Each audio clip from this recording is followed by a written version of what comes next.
kalaulah kita mohon keampunan kepada Allah sebelum kita melafazkan hajat kita, kita juga perlu melakukan satu hal lagi untuk menjadikan doa kita benar-benar mustajab. Kalau iaitulah kita mengembalikan kezaliman-kezaliman kita, ataupun kita memohon kemaafan atas kezaliman-kezaliman kita terhadap orang lain. Ini juga antara faktor doa mustajab. Kalau kita ambil harta orang, kita zalimi hak orang, kita makan benda yang haram yang bukan hak kita, ia akan menjadi salah satu sebab sesuatu doa itu kadang-kala lewat atau ditangguhkan oleh Allah Jalla wa'ala. Kerana Nabi SAW di dalam hadis yang diriwayatkan oleh Imam Muslim, Nabi kata apa? Kerana doa ni Allah yang nak terima. Nabi kata, Ayyuhan nas, inna Allah tayyib, la yaqbalu illa tayyiba. Wahai manusia, Allah ni tayyib, Allah ni baik, elok. La yaqbalu illa tayyiba. Allah tak terima melainkan yang tayyibah, yang baik-baik, yang baik Allah terima. Wa inna Allah amara al-mu'minin bima amara bihil mursalin. Allah Ta'ala perintah pada orang mukminin dengan apa yang Allah Ta'ala perintah juga kepada golongan mursalin. Apa Allah perintah? Nabi baca firman Allah dalam Quran, dalam surah Al-Mu'minun. Faqal, Nabi kata apa? Allah kata pada para mursalin, Nabi kata Allah perintah orang mukmin macam dia perintah para mursalin, para rasul. Apa Allah perintah para rasul? Allah kata apa? Ya ayyuhar rusul, kulu minat tayyibat wa'malus salihah, inni bima ta'maluna alim. Wahai para rasul, kulu minat tayyibat, makalah daripada yang baik-baik. Allah kata, wa'malu salihah, dan beramalah dengan amalan yang salih. Inni bima ta'maluna alim, aku ini dengan apa yang kamu lakukan, kamu kerjakan, aku maha tahu, kata Allah. Itu perintah Allah pada para rasul, makan yang elok, yang baik-baik. Kemudian Nabi baca firman Allah Ta'ala dalam surah Al-Baqarah, Allah perintah orang mukmin apa? Ya ayyuhalladzina amanu kulu min tayyibatin ma razaqnakum. Wahai orang-orang yang beriman, makanlah daripada yang baik-baik, yang apa yang kami rezekikan kepada kamu. Jadi Allah suruh makan yang baik, yang halal. Makan yang baik, yang halal.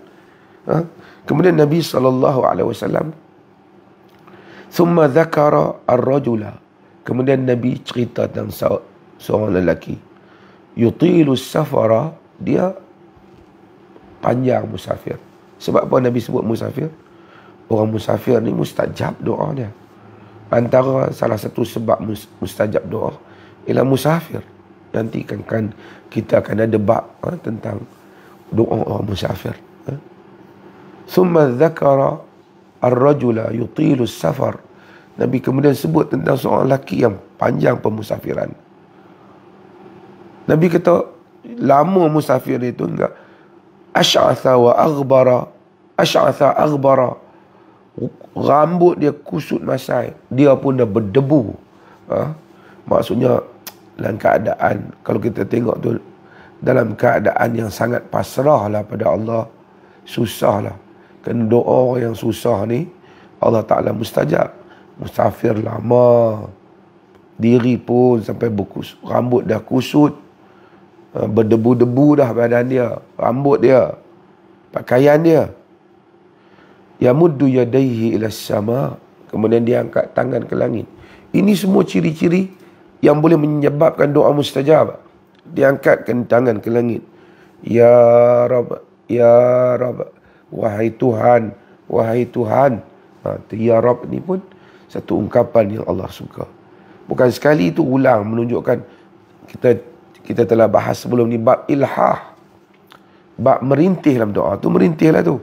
Ya Rab, ya Rab, wahai Tuhan, wahai Tuhan, wahai Tuhanku, wahai Tuhanku, merintih. Tapi dia kurang kat mana Nabi kata? Nabi kata wa mat'amuhu haram, wa mashrubuhu haram, wa malbasuhu haram, wa ghudhiya bi haram, fa anna yustajabu lidzalik. Nabi kata cumanya makanan dia haram, minuman dia haram, pakai pakaian yang haram, tenggelam dia di dalam yang haram. Macam manalah itu akan diterima oleh Allah? Macam mana nak diterima? Maksudnya satu sebab doa itu tidak mustajab ataupun ditolak ataupun ditangguhkan. Macam saya sebut, doa ni sentiasa, pahala doa ni tetap ada. Allah simpan orang yang apa pun doa tu sebagai pahala kepada orang yang berdoa di sisi Allah di akhirat kelak. Apa yang tak diberi di dunia daripada doa dimunculkan pada akhirat kelak. Apa yang tak diberikan macam mana yang kita minta diberikan melalui berbagai cara yang lain yang merupakan hajat kita, diselamatkan kita daripada kesusahan. Tapi kita tentu nak sebiji macam mana kita doa itu muncul di dalam hidup kita. Salah satu sebab ia tak muncul seperti yang kita minta itu, kata Nabi SAW dalam hadis ni, makanan haram, minuman haram, pakaian yang haram. Apa yang haram tu?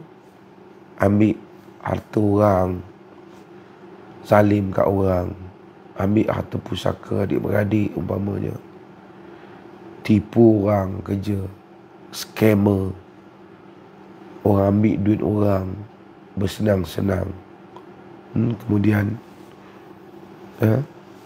zalimi orang lah macam tu. Tengok kereta mewah, baju mewah, makan mewah, tapi semua duit tipu orang. Duit semua tipu orang. Fa anna yustajabu lidzalik. Macam mana akan diterima hal yang seperti itu? Sebab itu apabila kita berdoa kepada Allah Jalla wa'ala, antara hal yang perlu kita lakukan ialah kita cuba pastikan kita tak berada dalam keadaan menzalimi orang dengan mengambil harta orang ketika kita berdoa. Kita kembalikan harta orang supaya Allah Subhanahu Wa Taala memustajabkan doa. Dalam hadis yang diriwayatkan oleh Al-Imam At-Tirmidzi, Nabi SAW menyebut, ma min dhanbin ajdaru an yu'ajjilallahu li sahibihi al-'uqubata fid dunya ma'a ma yaddakhiru lahu fil akhirah min al-baghi wa qati'atir rahim. Wa qati'atir rahim. Nabi kata tak ada lagi yang lebih wajar dari dosa yang mana Allah menyegerakan hukuman kepada tuan punya dosa itu di dunia, di samping apa yang Allah tunggu dia siapkan, simpan azab dia untuk di akhirat, lebih daripada al-baghi wa qati'atur rahim, lebih daripada menzalimi orang lain dan memutuskan silaturahim. Dan ini adalah yang disebut oleh Nabi SAW. Sebab itu menzalimi orang penyebab, salah satu sebab doa tak dimustajab.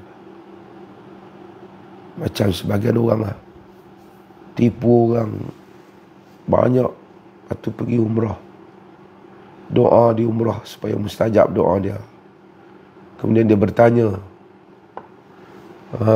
kenapa doa dia tak muncul seperti mana yang dia minta. Dia lupa dia tipu orang, harta orang, tipu harta pusaka kaum keluarga, tipu orang dalam perniagaan, bohong orang, lain yang kualiti barang, lain yang dia bagi tahu umpamanya macam-macam ni. Ambil benda yang bukan hak dia. Kesemuanya hal ini menghalang doa hamba. Salah satu sebab lah yang menghalang doa untuk dimustajabkan oleh Allah segera kepada hamba itu apabila dia berdoa. Mudah-mudahan kita juga berusaha dalam hidup kita ini menghindari hal-hal yang seperti ini. Jika ada orang yang telah kita zalimi hartanya, kita kembalikan harta kepadanya. Jika ada hak yang kita ambil, kita kembalikan. Jika ada orang yang kita zalimi, kita cari dia tak jumpa, nak kepulangkan, kita sedekahkan harta itu. Niat itu adalah harta dia yang kita sedekah, pahala balik kepada dia. Kerana kita cari dia tak jumpa. Mungkin dah 4-5 tahun dulu, tak tahu dia ke mana dah. Dia meninggal, kita pun tak tahu nak balik. Keluarga dia kita nak bagi balik pun kita tak kenal siapa. Dan hal-hal yang seperti ini semua boleh menyebabkan apabila kita lakukan, Allah tahu kita takutkan kepada dia. Allah tahu, Maha tahu kita ingin mengembalikan balik hak orang lain. Mudah-mudahan dengan kita lakukan hal-hal yang seperti itu, Allah Subhanahu wa taala memustajabkan doa kita dan menerima balik apa yang telah tersangkut daripada apa yang kita pohon kepada Allah Jalla wa'ala. Mudah-mudahan Allah mustajabkan doa kita, insya-Allah. Kita diberikan lidah dan suara yang sentiasa didengari oleh Allah Jalla wa'ala. Setiap kali kita sebut Ya Rabb, Ya Allah, ketika sujud, di dalam salat, sebelum memberi salam, ketika kita bersendirian, ataupun ketika kita berjalan, kita tidur, kita ingat untuk berdoa.